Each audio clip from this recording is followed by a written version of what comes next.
कुछ और अहम खबरें भी। मैनपुरी के करहल असेंबली हलके से इंतखाब लड़ेंगे अखिलेश यादव। मैनपुरी समाजवादी पार्टी का समझा जाता है गढ़। मैनपुरी की तमाम सीटों पर समाजवादी पार्टी को हो सकता है फायदा।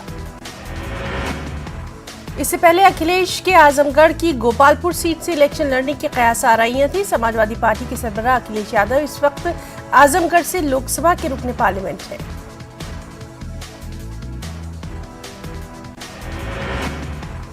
एसपी के मुताबिक अखिलेश यादव के चुनाव लड़ने को लेकर कई सीटों के पार्टी कारकुनों ने की थी अपील। गौर व खौस के बाद मैनपुरी की करहल सीट को किया गया फाइनल।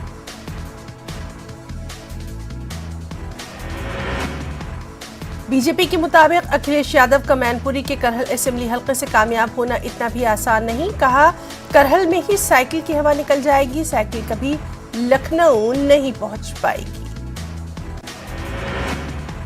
वहीं यूपी इंतखाबात के लिए कांग्रेस ने अपने उम्मीदवारों की दूसरी फहरिस्त जारी की। इस लिस्ट में कुल 41 उम्मीदवारों के नामों का ऐलान। और कांग्रेस ने 40% खवातीन को टिकट देने के अपने वादे पर एक मर्तबा फिर अमल करते हुए दूसरी लिस्ट में भी 16 खवातीन उम्मीदवारों को उतारा चुनावी मैदान में। कांग्रेस की दूसरी फहरिस्त में शामली, कैराना, थाना भवन, मुजफ्फरनगर, मीरानपुर, खतौलिया, सरधना, मेरठ, बागपत, मोदीनगर, धौलाना, डिबई, खुर्जा वगैरह असेंबली सीटों से उम्मीदवारों के नामों का ऐलान।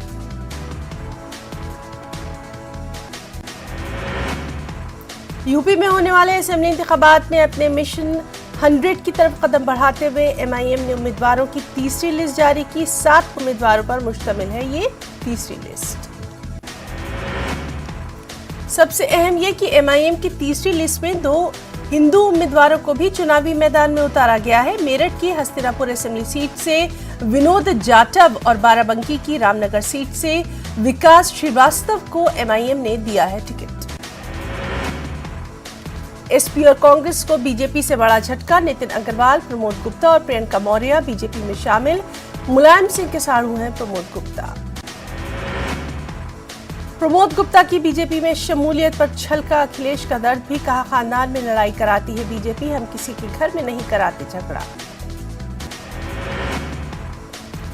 बीजेपी उम्मीदवार विक्रम सैनी को गांव वालों की मुखालिफत का सामना। कथौली में अपने गांव माजूरपुर गांव पहुंचे विक्रम सैनी को लोगों ने वहां से भगा दिया।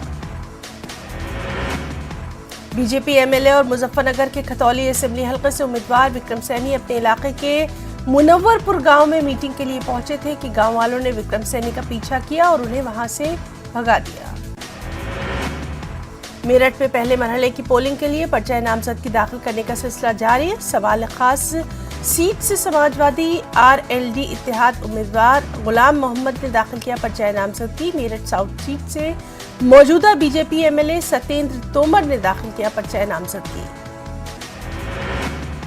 रंजीता धामा ने बीजेपी से दिया इस्तीफा। आजाद उम्मीदवार की हैसियत से इंतखाबी मैदान में उतरी। रंजीता धामा लोनी असेंबली से अपना पर्चा नामजदगी दाखिल कर चुकी है।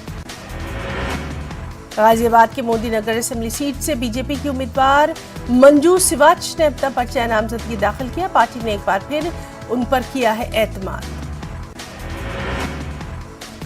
एएमयू स्टूडेंट्स यूनियन के साबिक सदर एम सलमान इम्तियाज ने भरा पर्चा नामजदगी। कांग्रेस पार्टी ने अलीगढ़ शहर से बनाया अपना उम्मीदवार। मोहम्मद अली जिन्ना के मुद्दे पर साफ किया रुख। कहा, वो तारीख और उसको बदला नहीं जा सकता।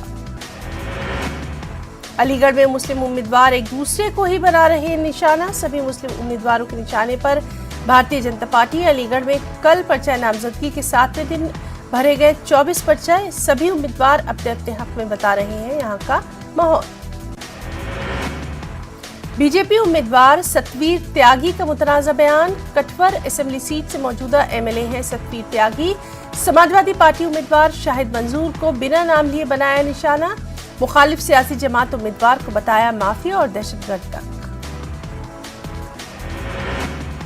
कुछ खबरें महाराष्ट्र से भी। जबरी वसूली का मामला। महाराष्ट्र के साबिक वज़ीर दाखिला अनिल देशमुख 14 दिन के लिए अदालती तहवील में। देशमुख इस वक्त आर्थर रोड जेल में बंद।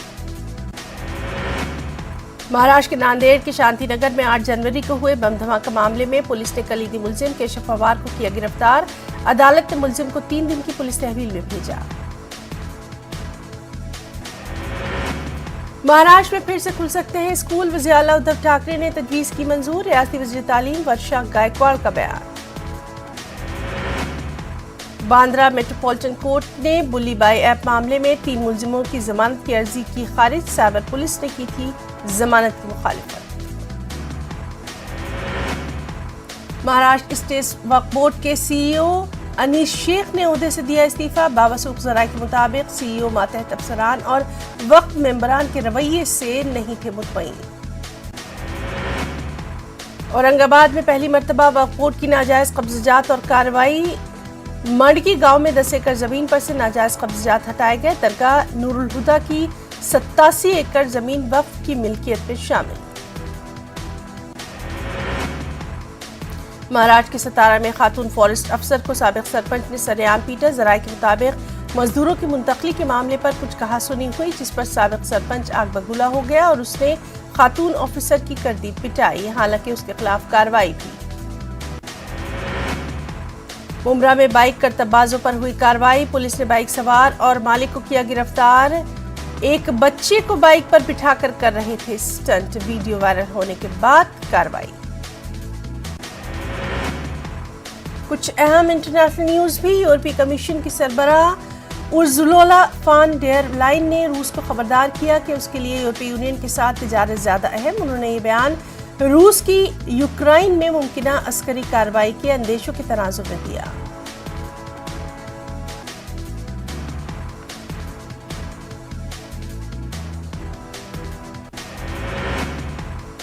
तालिबान ने अफगानिस्तान का निजाम संभालने के 5वां बाद ही हैरत अंगेज तौर पर $1 बिलियन के रेवेन्यूज जमा कर लिए। फ्रांसीसी पार्लियामान के ऐवान ज़ीरी में चीनी सूबे सिंकियांग में उइगुर नस्ल के खिलाफ किए जाने वाले मुबैना रियासती क्रैकडाउन पर एक मजम्मती करारदाद की गई मंजूर। म्यांमार की फौजी हुकूमत ने मजीद 3 सहाफियों को गिरफ्तार कर लिया है। आज़ाद न्यूज़ पोर्टल द वॉच ने इन सहाफियों की गिरफ्तारी को आज़ादी इजहार व सहाफत के खिलाफ वर्जी दिया करार। और अमेरिकी सदर जो बाइडेन का कहना है कि उनकी इंतजामिया यमनी हूज़ी बाकी तहरीक को एक मरतबा फिर बैनुल-अक़वामी दहशतगर्द तंजीमों की लिस्ट में शामिल करने पर गौर ख़ौज़ कर रही है। कोरोना वबा के दौरान बाहमी इमदाद और इंसार का जज्बा मुस्तहकम हुआ है। मुल्क इस वबा से मुत्तहिद होकर मुकाबला कर रहा है। ठीककारी के ऐलान के बाद हम बेहतर ताउन करें, जिससे हम कोरोना को मात देने की जानिब कदम बढ़ा सकें। नेटवर्क 18 इस मुहिम में हर कदम पर आपके साथ रहेगा। जब तक सभी महफूज नहीं, तब तक कोई महफूज नहीं होगा। इस सोच की बुनियाद पर हमारी मुहिम संजीवनी का मकसद ये यकीनी बनाना है कि वैक्सीन पाना सभी हिंदुस्तानियों का हक है।